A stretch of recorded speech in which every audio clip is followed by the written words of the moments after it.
Sweet টাই পরা এ যেন এক আধুনিক যুগের নেতা।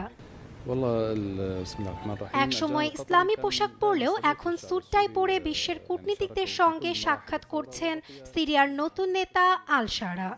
আবু মোহাম্মদ আল জোলানি নামেই বেশি পরিচিত তিনি। গণ অভ্যুত্থানের পর সিরিয়ার নতুন সরকারের সঙ্গে সম্পর্ক গড়তে যেন মুখে আছে বিভিন্ন দেশ। এটিকে সিরিয়ার জন্য নতুন যুগের সূচনা হিসেবে দেখছেন বিশ্লেষকরা।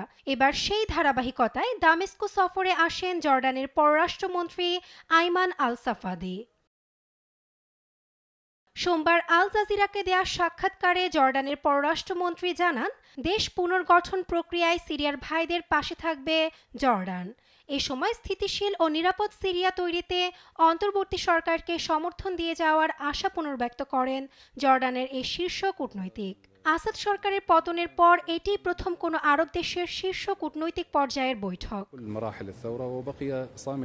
সোমবার বিদ্রোহী নেতা আল শারার সঙ্গে অপর আরেকটি বৈঠক করেন কাতারের পররাষ্ট্র প্রতিমন্ত্রী মোহাম্মদ আল কাইফি।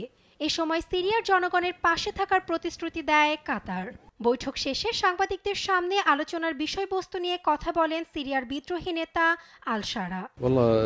সিরিয়ার প্রতিটি ক্ষেত্রে বিনিয়োগ করার জন্য প্রস্তুত কাতার, বিশেষ করে এনার্জি সেক্টরে বিনিয়োগ করতে আগ্রহী কাতার, যেখানে তাদের দক্ষতা আছে।